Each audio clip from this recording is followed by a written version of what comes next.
Good afternoon, I'm Milton Walker with the Midday News. A special welcome if you're watching on onespotmedia.com. A reminder as well that you can watch TVJ live by downloading our One Spot Media app in the Google Play Store or the App Store. That's the number 1, followed by the words Spot and Media. Gunmen struck last night in Racecourse, Clarendon, shooting 6 persons, 3 fatally. 13-year-old Chanel Bartley, the daughter of a policeman and a student of Central High, and 24-year-old Amoy Ricketts, the bartender, were shot and killed.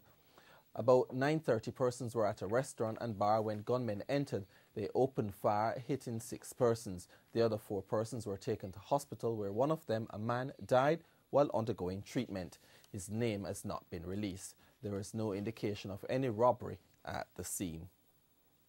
Investigators have identified the headless body which was found on Tuesday in Fernhill, Portland, as that of Kevin Garfield Patterson. He was from Alfred Lane in Port Antonio. Mr. Patterson was last seen on Saturday night in Prospect near his community. His headless body, which was nude, was discovered about 6:45 on Tuesday evening. 33 knitted bags with ganja weighing approximately 1,300 pounds were discovered yesterday on the shores of Fort Charles Treasure Beach in St. Elizabeth. Detectives from the Narcotics Division carried out a special operation in search of drugs between the hours of 9 a.m. and 12 p.m.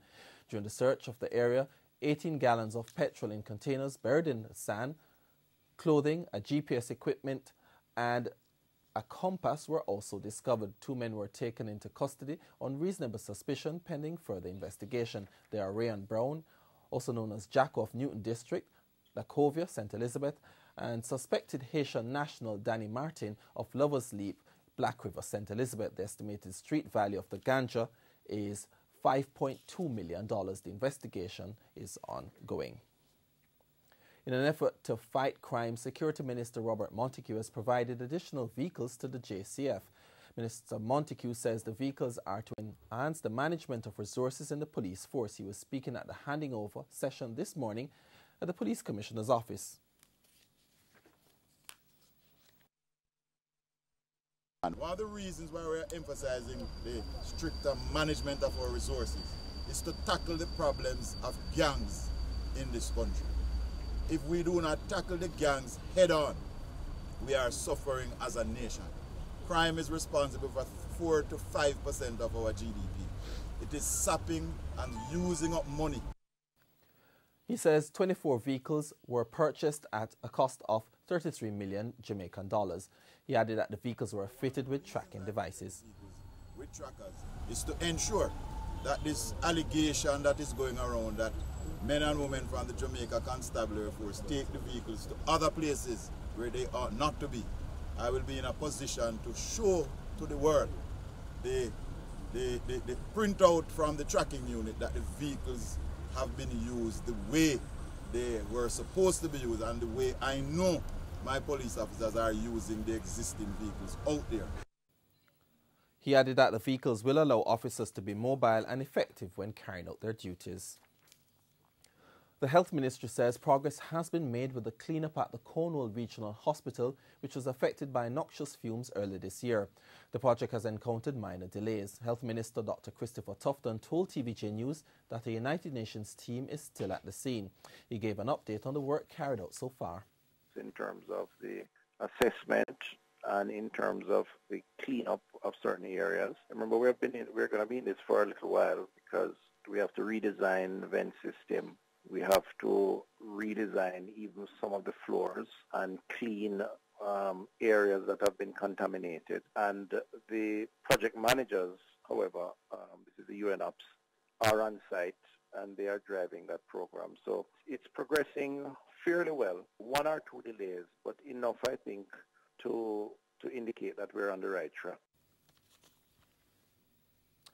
In June, Cabinet approved additional funding for the Cornwall Regional Hospital Recovery Project. Operations were halted at the 10-story facility in Montego Bay due to noxious fumes from the ventilation system.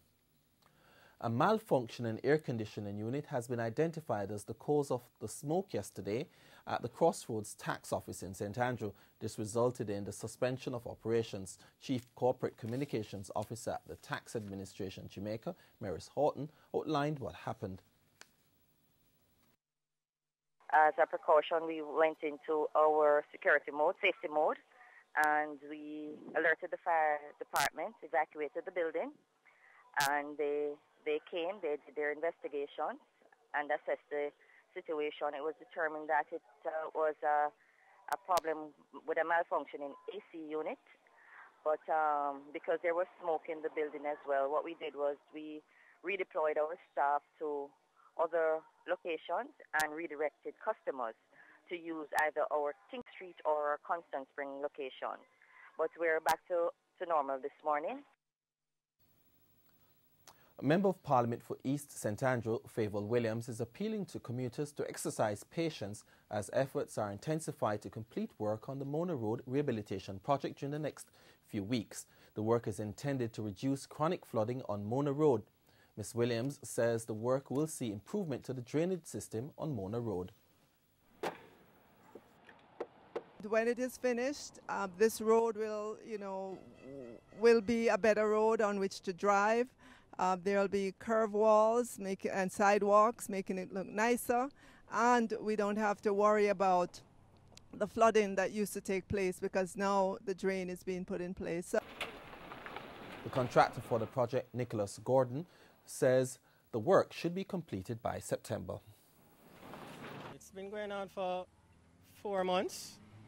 We expect it to continue for another month, so it will affect the start of the beginning of the semester.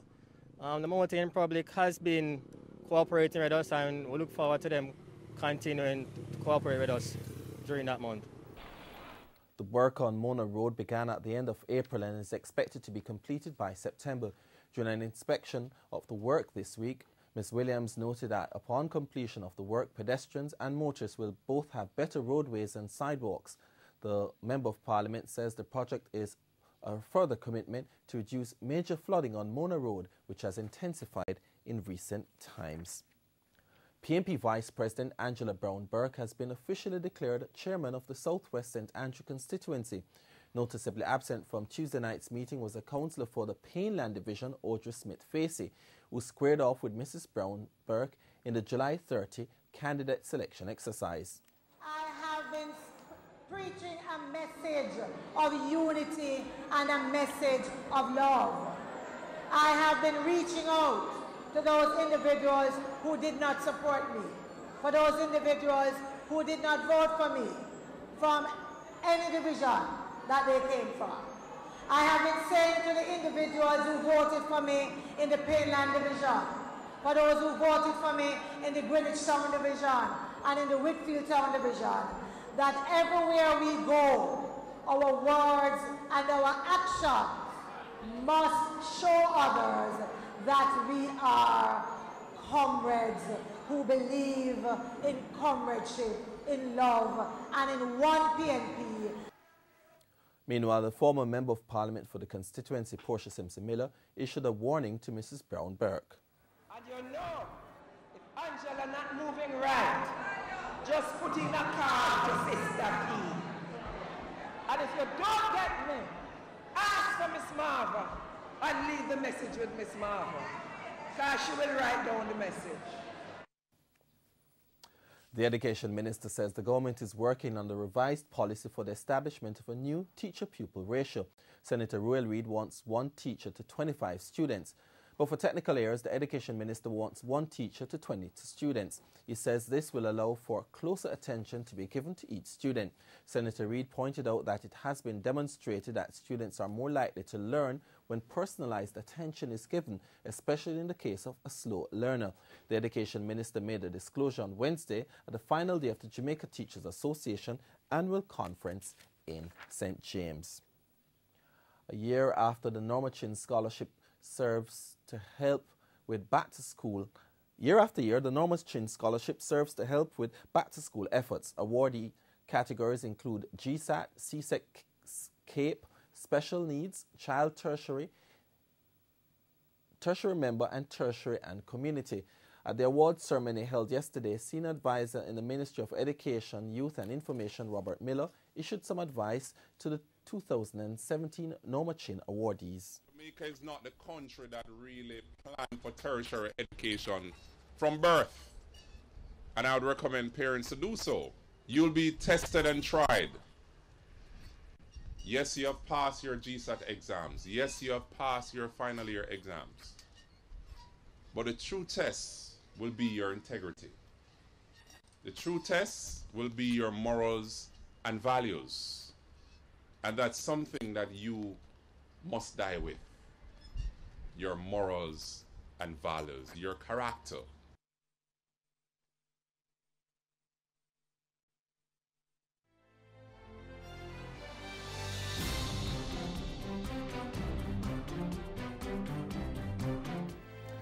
Time now for a fact or fiction feature. Fact or fiction? The Woolmer School is the first school established in Jamaica and the Caribbean.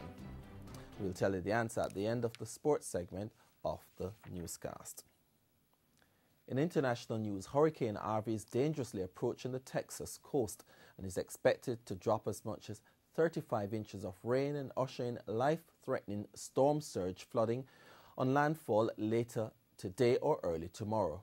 More from the CNN. Hour by hour, we've been standing out here at the bay of the bank of the bay here, and it's just getting worse and worse every minute. This water slowly starting to come up these steps, and what we understand from local officials is they're preparing for a storm, the likes of which we may have never seen before. Evacuations have been well underway here in Corpus Christi over the course of the last 48 hours. The local mayor here ordering voluntary evacuations, but a lot of people here, they didn't wait for the mayor to say something. They got out of town ahead of time. They're used to this type of weather. They've seen it before. Back in 2008 with Hurricane Ike, 18 years before that, there was a major storm. 40 years ago, there was another major storm here that really hit Corpus Christi very hard. So people did not want to take any chances. Businesses are boarded up. Schools are closed. The last flight into and out of Corpus Christi Airport left earlier this morning at 6:30 local.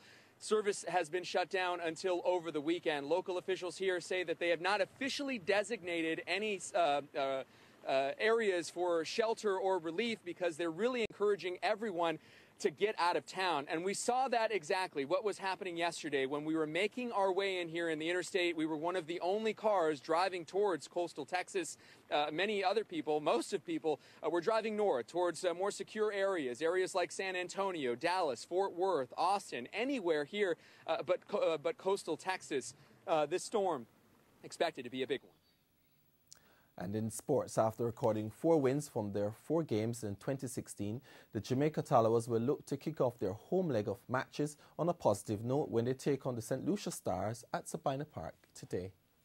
With 4 games remaining to complete the preliminary round of matches, the Jamaican franchise require only 2 victories to secure a playoff spot, and Sabina Park makes the perfect script. Yeah, looking forward to playing in front of a home crowd. It's great to be back home in Jamaica, and we've done pretty well on the road, so hopefully we can convert some wins here as well. Really looking forward because it's my home field, so I know a lot about this field. So I'm looking forward to the 4 games here, and hopefully we win the 4 of them, and we'll move forward.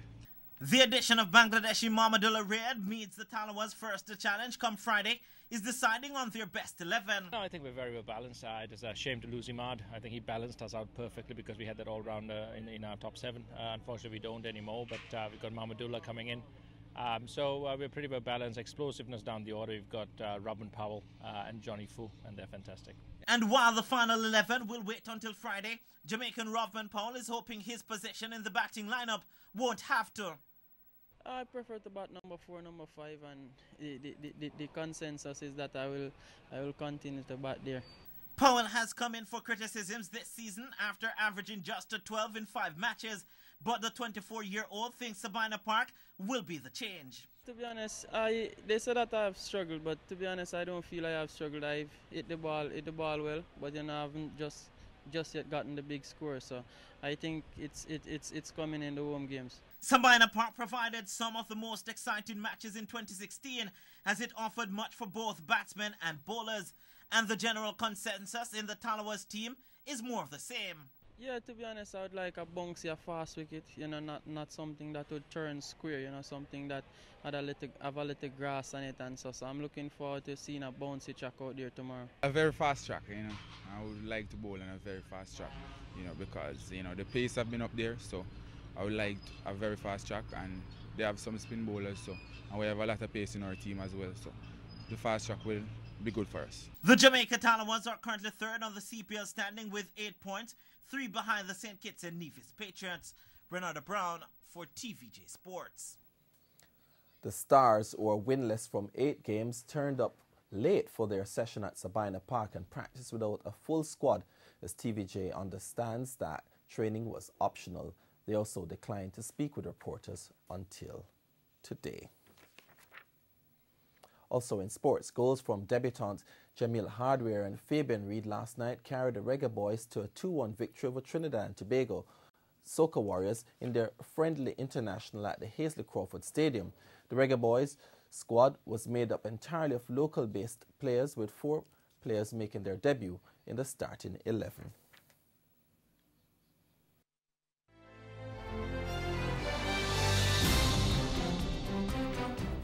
Finally this afternoon, the answer to our fact or fiction feature, we asked fact or fiction. The Woolmer School is the first school established in Jamaica and the Caribbean. This is a fact. On May 21, 1729, John Woolmer made his last will and testament, giving the bulk of his estate, that's £2,360 sterling, for the foundation of a free school in whichever parish he happened to die. The Woolmer's Boys' School was officially founded on that day, making it the oldest school in the Caribbean. The school was established in downtown Kingston on Church Street, but suffered significant damage in the 2007 earthquake. It was relocated to its present site next to National Heroes Park. In 1896, the institution was separated and independent heads were appointed for the boys and girls school. That's Midday News. I'm Milton Walker. Join us at 7 for our primetime news package. On behalf of the news, sports and production teams, good afternoon.